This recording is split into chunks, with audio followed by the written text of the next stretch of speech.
Okay, so tonight we're going to talk about the holiday of Shavuot, which hopefully is opportune because Shavuot will be coming along in about a week and a half. I suspect, as has happened in many classes, that we'll go over time, and so we'll stretch it into next week. I'm assuming it's going to take us probably 2 weeks to cover everything for Shavuot. What did I do with my water? I know I had one. Ah, there it is.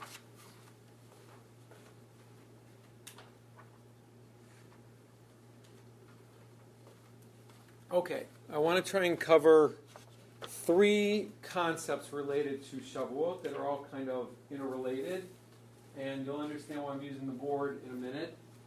So we're going to talk about the bride's adornments, or ornaments, a few different ways to put it.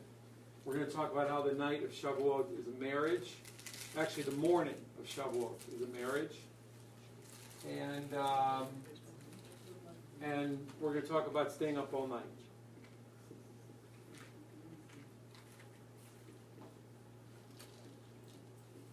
Okay, so we all understand what Shavuot is? Is it legible? Yeah. All right.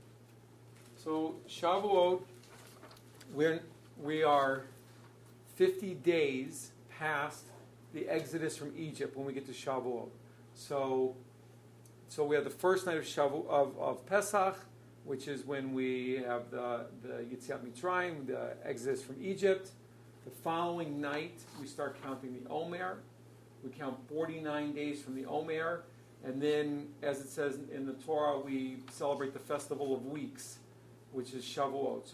So I guess we're actually 51 days, depending on how you look at it. So 50 days or 51 days after the Exodus of Egypt. That's where we are in our timeline when we get to Shavuot. And we are assembled at the base of Har Sinai, of Mount Sinai.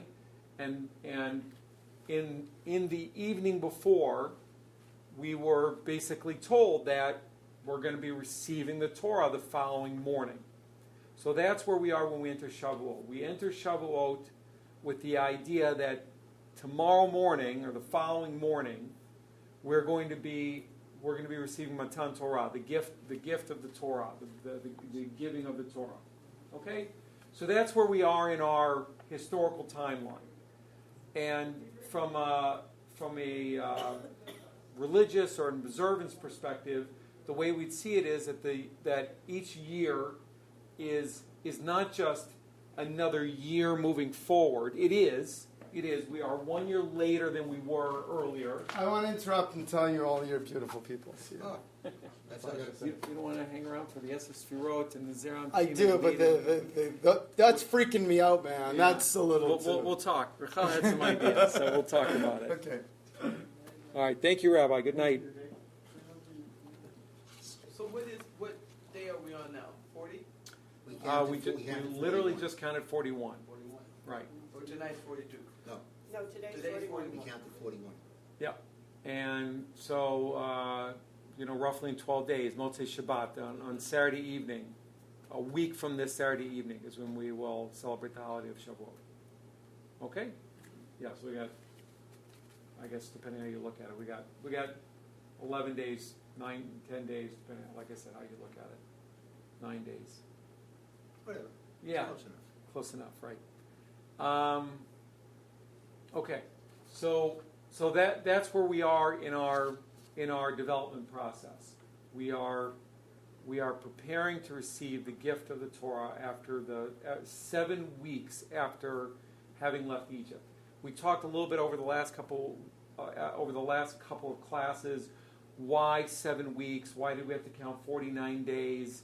And just very quickly, part of the summary was, we are counting out of the 49 gates of negativity that we were embedded in when we were in Egypt. So we're counting up out of those. We're also counting based on the number of days since we left, recognizing the greatness and grandness of the miracle that Hashem blessed us with. We're also counting Sfirot. We're counting Chesed through Malchut of Chesed Sheb Malchut. which are the set, what you'll see tonight. I'm going to put that up here on it becomes relevant all the time, the Sfirot do. But that's what we've also done, is we've counted through the different Sfirot, and we're going to land in Malchut of Malchut. We're going to land in the we started with Chesed of Chesed, the mercy of all mercies, which is the great gift of getting out of Egypt, and we're going to end in Malchut of Malchut, the base, which is the receiving of the Torah, which is how we're supposed to behave in this world. The worldly, this is the way of living. That's where we're going to land on the morning of Shavuot, basically. Okay, so that's kind of our overview of where we are. Now, tonight I hope to really get into some, I'll call it real Kabbalah, because we're going to talk about the Esther Sfirot, the 10 Sfirot, the 10 dimensions, how it relates to the night of Pesach, of Shavuot, how it relates to these concepts that we're going to try and cover tonight, and we'll probably have more of similar concepts next week. And like I said, I really hope I don't confuse you.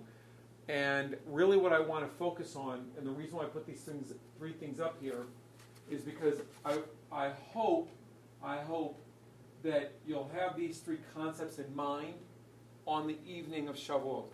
We can talk about kavanot, about meditations, about consciousness all day long. I can give you all kinds of great background. I think it's going to be very interesting. I hope you'll find it enlightening. But ultimately, the reason for Kabbalah is to help you explain what's going on in upper level so you can see how it's reflected into the lower level. So if you're spending your time thinking, wait, what did Elimelech say about Netzach, of Hod, and Zeranpin? You're too much caught up in the head. I hope that I'm able to inspire each of you through what I'm going to go through tonight to see how exciting it is to stay up all night, to watch the bride become adorned, to see that her crown receives all kinds of ornaments on it, and in the morning, when the sun comes up, there's going to be a beautiful wedding ceremony. That's the order. Maybe I put it out of order here, but that's the order. That's what we want to think about. Why am I staying up all night? Why am I doing this? Why am I punishing myself? There's a wedding coming in the morning. There's a wedding coming.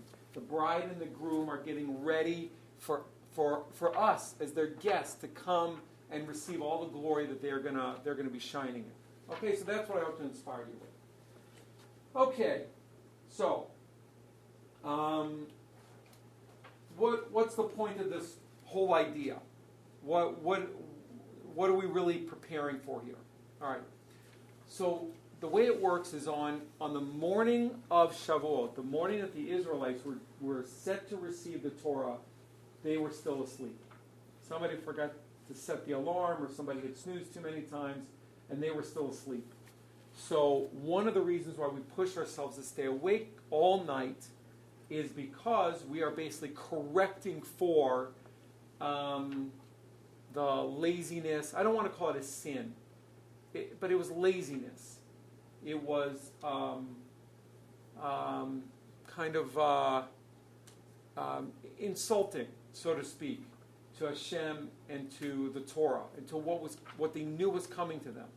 So in one way, we want to correct for that, okay? In another way, this is where I was saying we want to stay up and we want to see the bride become decorated in her 24 ornaments. So where does this idea of 24 ornaments come from? Okay, it comes from Genesis. So at the beginning of Genesis, Hashem says this. He says, Vayevyeha, that I brought her. Meaning I brought Eve as your bride to you, Adam. And this is how he presented Eve to Adam. And I brought her to you. So we know that soon after this, Eve is held partially responsible for the sin of eating from the tree of knowledge, good and evil. And it's blamed, she then blames it on the snake. Okay? And Hashem's punishment to the snake is worded this way.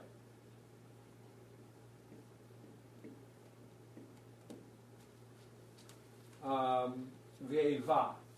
And I place you, meaning like I place you on the ground.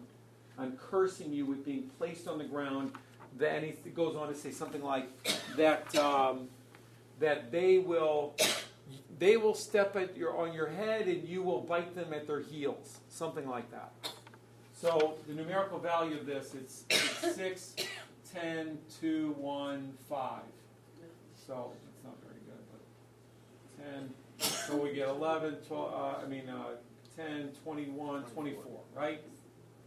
And here it's the same letters. They're just, see, here, I'm just mapping them. Different order. Same letters, different order, very different meaning, and same numerical value. I think I'm going to stop putting that cap on. I'm just going to put it aside. Thanks. Okay, so these are our 24. So this is the idea that Hashem blessed Eve in preparation for her wedding to Adam with 24 adornments, 24 ornaments. And this is his signal to Eve that basically she lost them. She sinned. And when I say she, in the story I'm talking about Eve, but what I'm talking about is humanity. Humanity lost our connection to those ornaments that we were meant to have for eternity. So we lost them. Okay? Because of the snake? Because of the snake. Okay. Yeah. Okay, just what were those 24? Are you going to get to that? Oh, we're not going to actually discuss the 24 ornaments themselves. But They are in, they're in Isaiah, I think, and I can find them for you very easily. But we're not going to talk about the ornaments themselves. It's more the concept of the ornaments. So 24 different ornaments. would you call them gifts? Well, here, I'll show you, because I brought one of my books specifically so you could see how we connect to them. So these are the 24 ornaments. So they're two-letter combinations, and they are, it's kind of confusing, but they're associated with each book of the Tanakh, of the Torah, Nevi'im, Ketuvim. So depending on how you count them, there's either 21 or 24. There's a few different ways, because sometimes Chronicles 1 and 2 are grouped as one. But anyway, if you split them up into their full levels, there's 24 of them. So Breshit, Shmot, Vayikra, B'midbar, Devarim, they all have one. Shir Shirim, Kohelet, Ruth, Eicha, Esther, Yoshua, all the way through Shoftim.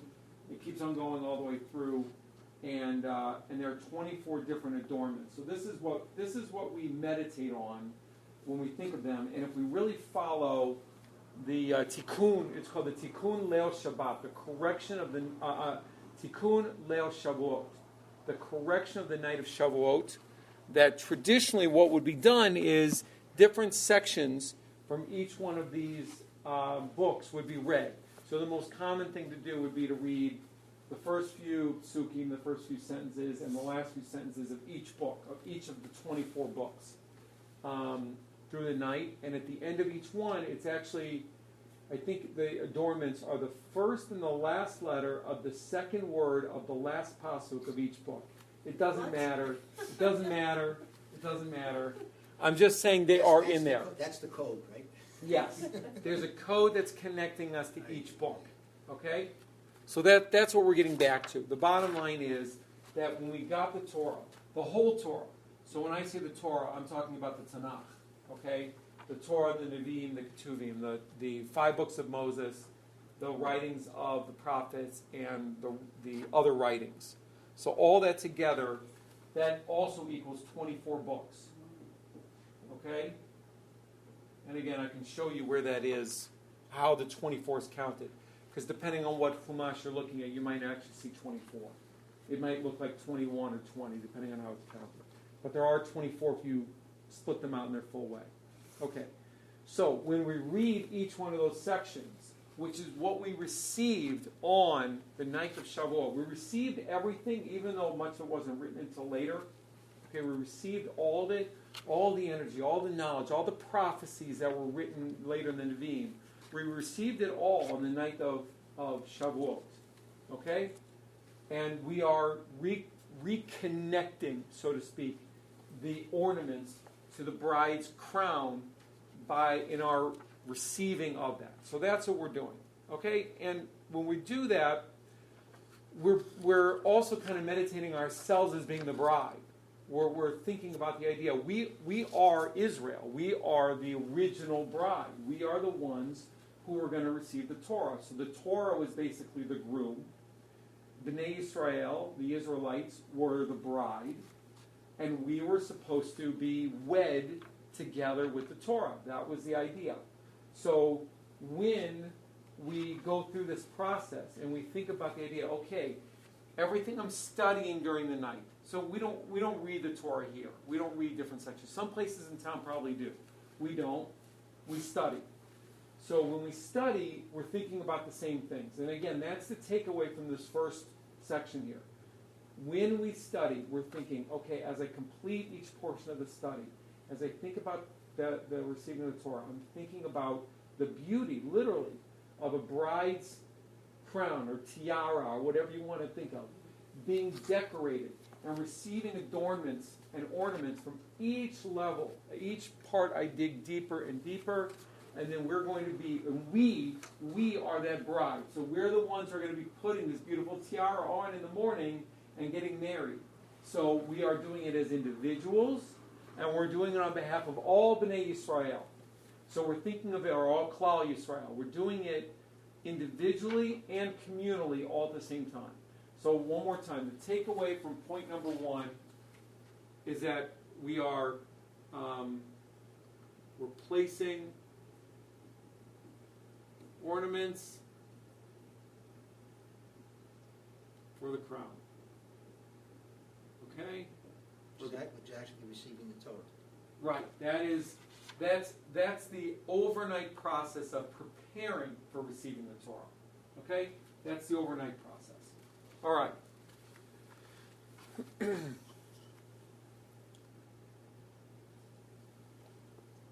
All right, now we'll talk about the wedding. Okay, so the night of Shavuot, more so than most holidays, is dependent on our actions. So why do I say that, or how do I say that?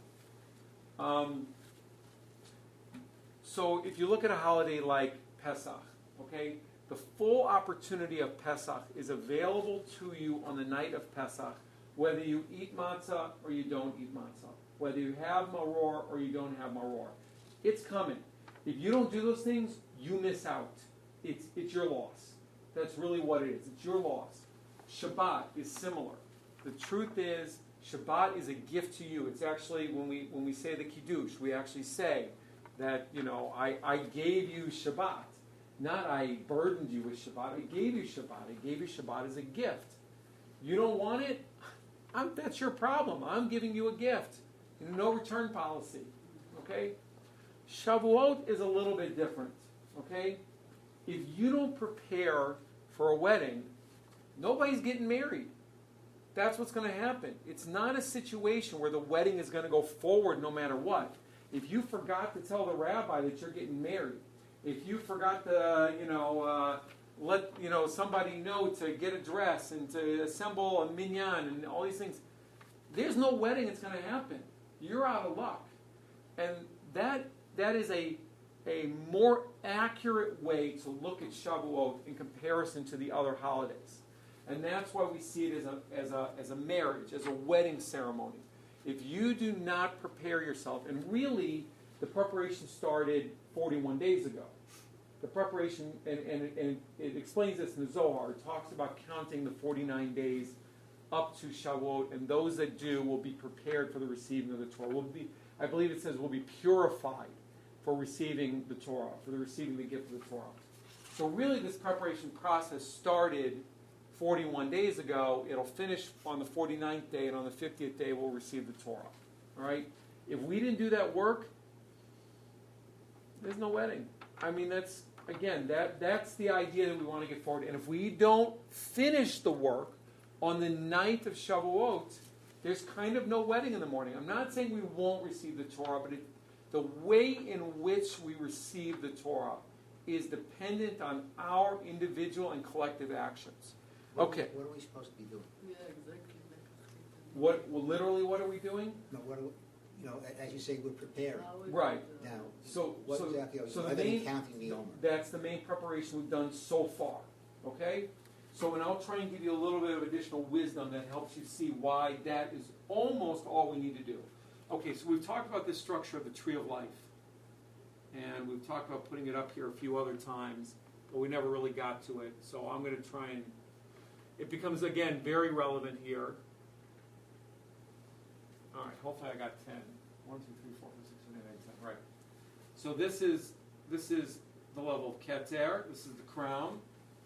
This is the level of Chokhmah. It's one level of wisdom. This is the level of Binah.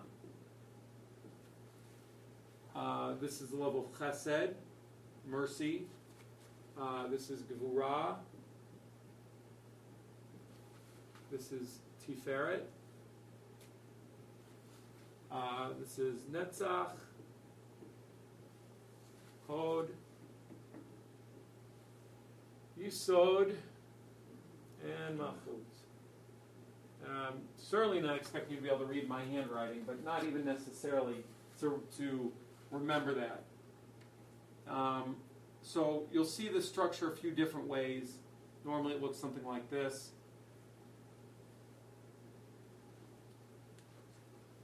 And sometimes you'll see in the middle here, you'll see something called dot. We're not really going to talk about dot tonight, but I might mention it briefly. It's not particularly relevant. Okay. These 6. So I'm going to put them as, I shouldn't do it that way. No eraser? Yeah, my finger.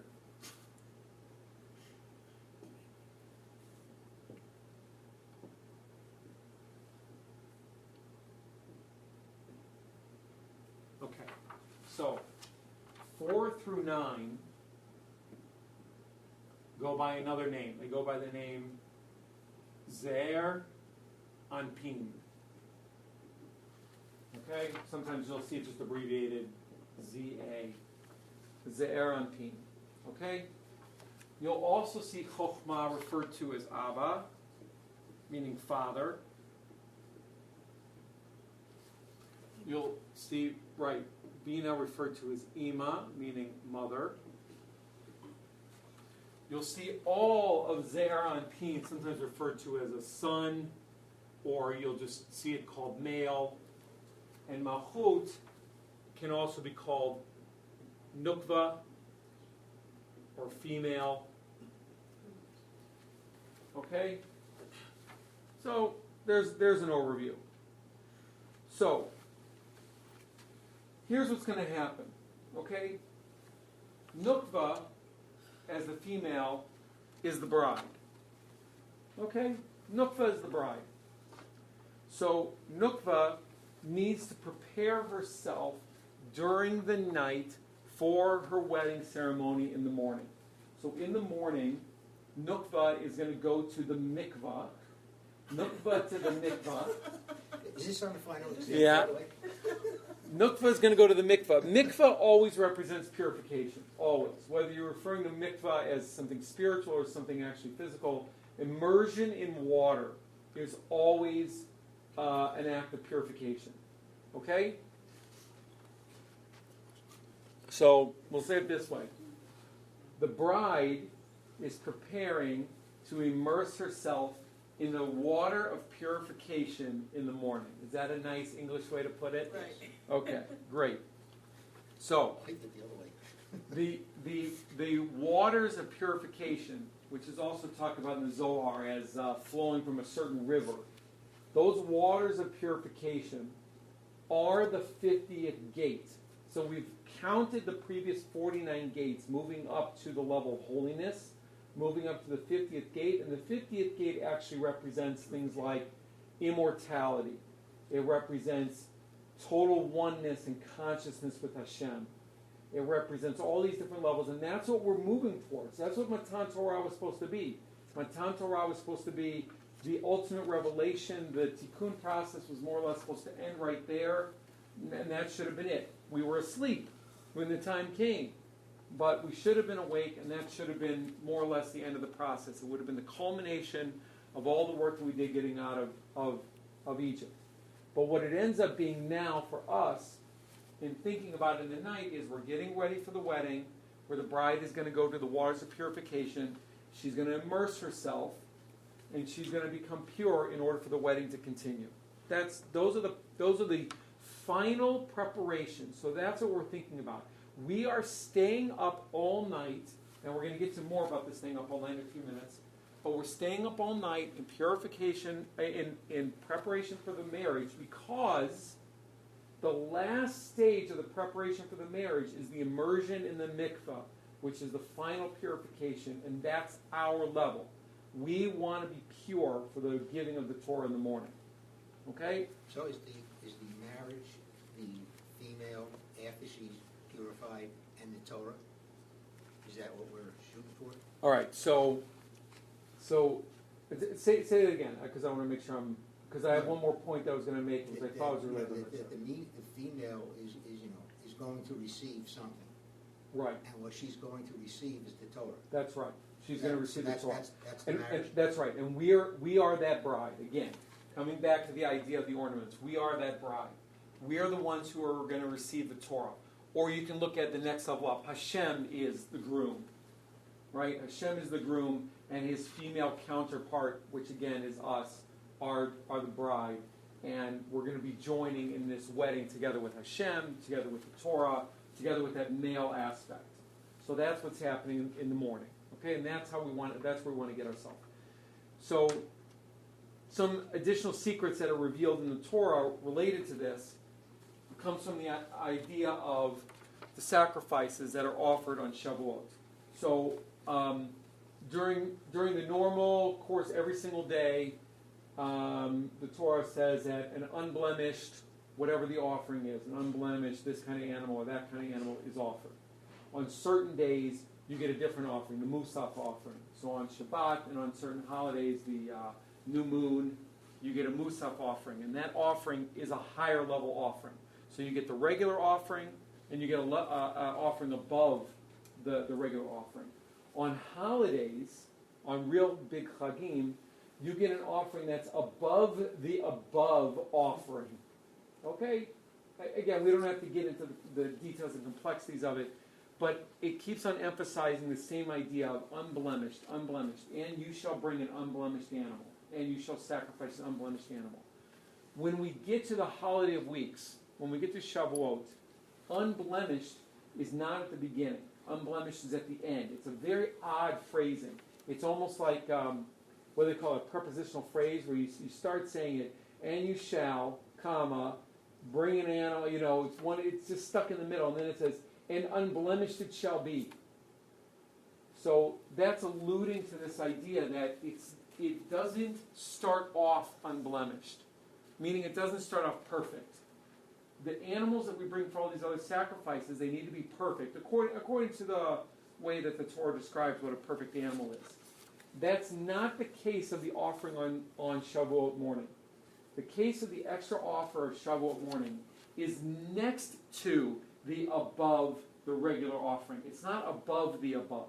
It's next to the above or beside the above, because it's a different type of offering. It's an offering that doesn't come unblemished. It's an offering that is required to be given for the purposes of making it unblemished. And that's why it's described that way. It's our job to purify that offering. The offering does not come naturally purified, naturally unblemished. And that's, again, where I keep on coming back to this idea. It is our job. This is our job. Preparing for this wedding is our job. Unlike, like I said, on the new moon. So, for example, when you have a Rosh Chodesh, a new moon, that animal comes unblemished. The animal, the extra offering, is also unblemished. So the regular offering is unblemished, and the extra offering are both unblemished. They're both perfect by themselves. We didn't have to do anything about it. It has to be brought perfect. The other animal, the animals that are brought for the extra offering on Shavuot, it is our job to ensure that they are purified. And then it can be done. Is there a process? the process is laid out so. The process is laid out. This is where the phrasing is weird. It says, and you shall bring for an extra offering an unblemished animal, as opposed to saying an unblemished animal shall be brought to. So that's the process. The process is you shall. That's the process. You shall do something. What shall you do? Put the ornaments on the bride's crown. Stay up all night. Remember that there's a wedding. Study some Torah in order to get there. And then the animal will be unblemished. The female, the nukva, will be unblemished and ready to be married. So that's the order. The order is do. That's the order. I know it sounds kind of strange, but that's the truth. That's why we're staying up all night. We've got a job to do on Leil Shavuot. We've got to stay up all night. We've got to remember what our job is, getting ready for a wedding in the morning. Okay? Whew, okay. Doing pretty good. I think we'll make it through this. All right. So, now, we're staying up all night. What's the deal with staying up all night? So, I'm not exactly going to cover the idea of staying up all night. I'm going to cover it kind of indirectly. I'm going to cover what's unique about the night of Shavuot. And I think indirectly it'll kind of explain part of the idea of staying up, along with what we've already covered. Why do you only eat cheese on Shavuot? There's a few different ideas of this. I mean, the night of Shavuot you can eat meat. It's normally during the day of Shavuot that you wouldn't, that you would eat dairy. There's some people say it's related to the idea of Israel being land of chalav udvash. There was something else I heard about things being white. That it's not just that it's dairy, but that it's white. That's why we eat cheesecakes that are white and cheeses. I don't remember the details. There's some more traditional explanations for this, and I didn't find too much in the Kabbalah for this. So That's mostly traditional, right? Is there any halacha that says I'm not aware of one. I'm not aware of a halacha. So I don't think you're. Yeah. You know what? I'm not the authority on it, so I don't really want to say, but I'm not aware of one. Okay. So we've been talking this whole time about the idea that it's a marriage, and that we are placing the ornaments on the bride's crown. But something that you might find interesting is that Shavuot is one of only 2 nights in the year when marital relations are strictly forbidden. It's not just that you're staying up all night and it's not practical to go find a place. It is completely That's why we got and couches. totally forbidden. And a lock on the door. It is off limits. It is forbidden. The other night of the year is Yom Kippur. Okay? And I'm going to hopefully try and draw a couple of similarities. Again, using this idea of the Eser Sfirot. Okay.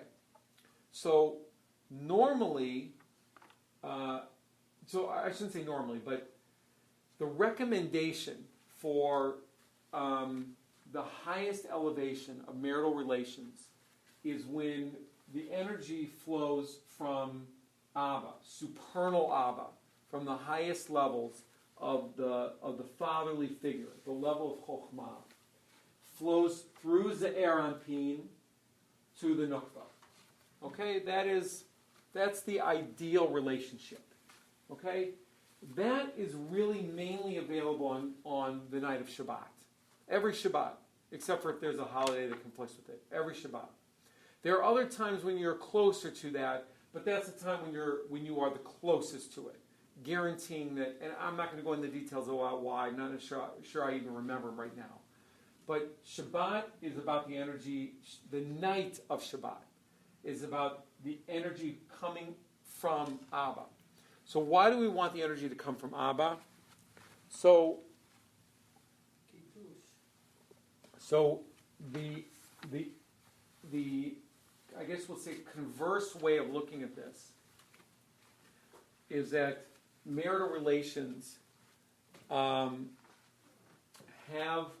the potential for holiness and the potential for destructive and evil behavior are, I guess, as polar opposite as you can get compared to many, many other things. Like, you look at something like alcohol. Okay, alcohol, maybe there's a little tiny bit of a positive benefit. It's mostly negative. Okay, or drugs. It's maybe, thank you, it's a tiny bit positive, mostly negative. A lot of other things, they're mostly positive and a little bit negative. Okay? Marital relations or sexual relations have the potential to bring life into this world, to bring, family and spreading of more Torah and wisdom and togetherness, all kinds of amazing things. And the opposite side, that the destructive nature that sex can have, in an individual's life, in other people's life, an unwanted child, God forbid, a bastard child. I mean, I'm not just talking about sexually deviant behavior, which of course is very much in the news these days, which is also horribly destructive, of course. But there's so many other possible negative issues that can come up from improper, inappropriate relationships. So that's why we've got these extreme separations. Unfortunately, the natural state of sexual relations are one of negativity. It can be hard to wrap our mind around, but think about, I don't know if any of you have ever seen how computer chips are made. Have you ever heard of the idea of a clean room? Okay? So, and it's not the only thing, but many different things are processed in these rooms that are complete. They're dust-free, they're dirt-free. The people wear these special suits when they go in them. All the equipment that's in there is made of stainless steel and other things. They have no static electricity. The ventilation is completely shut off. It's a closed system. It doesn't draw in any outside air. On and on and on and on and on. This is a clean room, okay? So the tiniest speck, the tiniest imperfection destroys the chip. Can't be made. Believe it or not, similar things are true like with lithium-ion batteries. Why did you hear about lithium-ion batteries catching fire? Tiny microscopic impurities got in during something in the manufacturing process. That's what happens, and it creates a short circuit within the fluid, and that's what makes fire. It's unbelievable. So the things that have the greatest potential, that are, we'll call them like in a natural negative state, are the things that are the most pure, right? They're the ones that are easiest to become completely destroyed by the tiniest bit of negativity. I hope I'm making myself clear. So for example, when a husband and wife decide to get together to make a baby, according to the Torah, according to the wisdom of the Torah, I'm not saying specifically in the Torah, but according to the Torah, there are so many things that can quote-unquote go wrong, and that the child will not be the holy soul that the child was meant to be, that the relationship will not be the holy relationship that it was meant to be, that adults fight, they don't raise good children, children don't try to draw the highest soul that they were able to. Maybe we don't see all of it, but that's what happens because the tiniest imperfection kind of ruins the whole thing. Is it so terrible? Maybe it's not so terrible. I mean, people move on, but that's the idea. So, Abba, my point is, Abba protects us from that. That's why the night of Shabbat is such a useful, the best night for marital relations, because Abba naturally protects us from the things that otherwise risk to become negative, become impure. Okay? That's what Abba does for us. The rest of the time, for the most part, we're just not drawing energy directly from Abba. We're kind of getting it from the side, he's kind of helping us here and there, or it's kind of coming through the middle, but it's not primarily coming from that. On the night of Yom Kippur and on the night of Shavuot, we are getting our energy directly from Ima. It's the opposite of getting the energy directly from Abba. Abba's not really in the picture. Not on the night of Yom Kippur and not on the night of Shavuot. We're getting our energy from Ima. Okay? And Ima cannot protect us from that evil. Okay? So how does this play out in the Torah? Very interesting. So we have the story of Abraham when he enters the foreign land where there's Abimelech, the king. Okay, and he tells his wife Sarah, he says, tell everybody you're my sister. Okay? And Abimelech brings him, there's a story that unravels, and Abimelech finds out it's not his sister, it's his wife. Why'd you lie to me? So he explains, I didn't lie. I didn't lie. He says, she is my father's daughter, but not my mother's daughter. And it's actually, if I remember correctly, it's actually his father's granddaughter. So it's his niece, right? So. And they were married? Can you lower the You know how to do it? I have, it's just that thing. Right, so Abraham's wife Sarah was his niece, sort of. But again, it was his father's granddaughter, not through his mom, not through Abraham's mother, Through his father. only through his father. But that's still blood. Yeah, I'm not sure if that's a forbidden relationship later. The Torah lays out forbidden relationships much later. It's not. We haven't heard about that stuff at that point. But I'm not sure even still that that's a forbidden relationship. I think that's far enough removed that it's still not forbidden. I'm not sure. Don't quote me on that. But so that's how he explains. She's my sister. Now it's not really his sister. I mean, it's his niece, but it could be his sister. Maybe it's his sister's child, something like that. But that's how he explains it. Now, so why is that important? Because he says, it is my father's daughter, but not my mother's daughter. So this is how it plays out in the Torah. We understand from this that the father is where we receive the protection.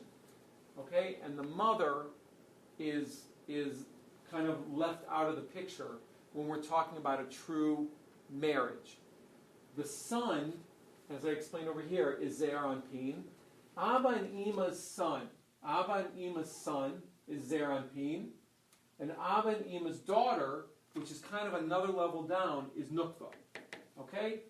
So, Abba and Ima's son is Abraham, Avram Avinu. Okay? And the granddaughter, not from my mother, but from my father, which is where the energy coming through Zeir Anpin can be manifest to the highest level of souls, is the Nukva, is Sarah. Okay? Why does any of this matter? Okay. Please tell us. Yes, that's right. Okay? Because what's happening here is we're going back to the idea that this is a legitimate, so to speak, relationship, that father previously gave birth to Zeir Anpin, the son, and Nukva, the daughter, the groom, and the bride, and that the mother is now going to escort the bride, which is us, with our 24 ornaments to Zeir Anpin, to the Torah, to receive all the blessings from staying up all night. That is the culmination of the whole thing. So sex is forbidden to us on the night before because this is the most powerful sex you can ever have. This is the mating of the supernal bride to the supernal groom. Okay? And this is where we really get into Kabbalah. Okay? I mean, this whole structure is Kabbalistic, everything I'm explaining here. But the reason why we stay up all night is a spiritual reason. The physical world is a reflection of the spiritual world. That is the only thing that it is. And that's what Kabbalah seeks to explain to us.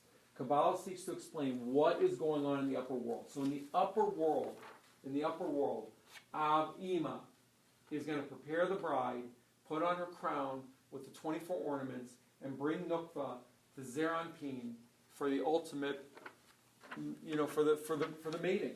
That's what's going to happen. And so physical sex is forbidden to us because this is spiritual sex. This is Hashem mating with his bride Israel. This is the Torah mating with its people, becoming grounded within all of us, within each of us. And the goal of all this is that it will inspire us to share more, to be more giving, to feel like we've been through a wedding, that we've gotten married. It's our wedding night. It's our wedding night. We just got married, and it's inspiring us to share all the joy and all the happiness and all the excitement and all the things that were given to us along the way and all the preparation work that we got out of the past 49 days, and to bring it all to a place where we are able to inspire others for the rest of the year, until the next year, for the rest of our lives, until the coming of Mashiach. That's what we're trying to do. So, does that mean that when it comes to things like incest, it's not an issue if it's on a spiritual level? It's an issue if it's a... Well, right, okay. So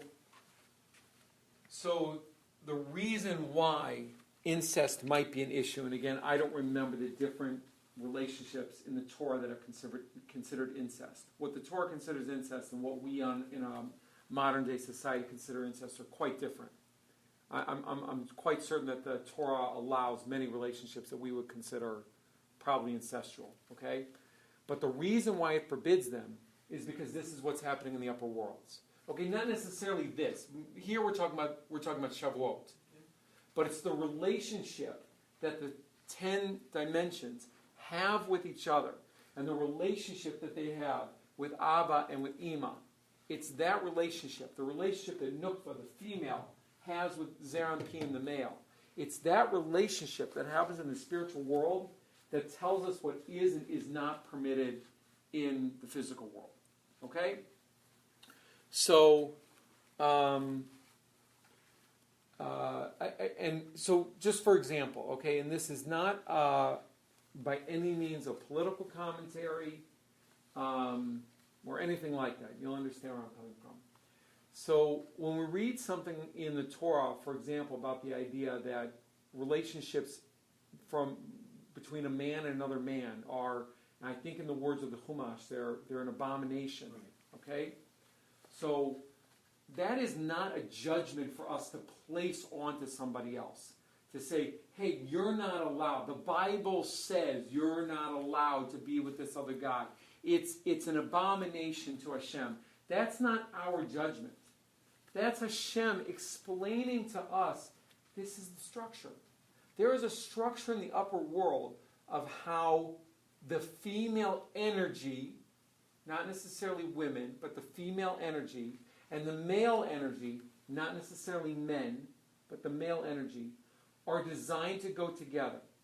How they receive supernal protection, how they don't receive supernal protection, how they are escorted together to become bride and groom, how they are purified through the different levels. Again, this is Shavuot, but these same 10 dimensions impact every relationship. They impact the way we live our lives. They impact reincarnation. They have to do with everything that goes on. They have to do with what job we get. They have to do with what order we do our prayers in.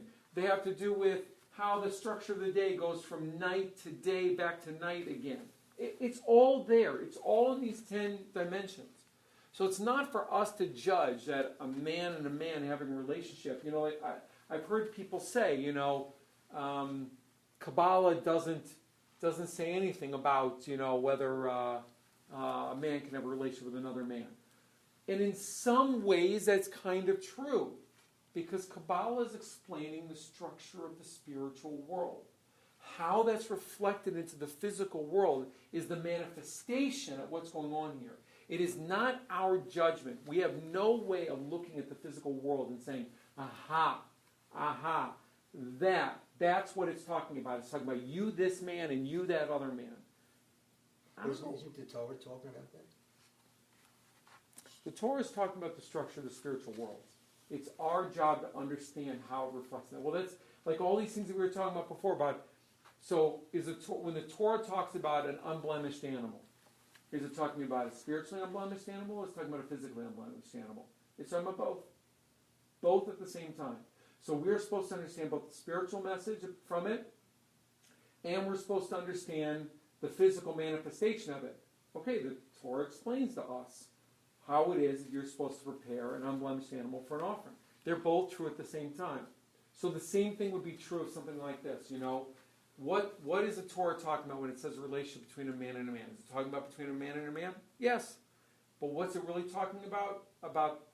That is just the manifestation of what's going on in the upper worlds. Okay?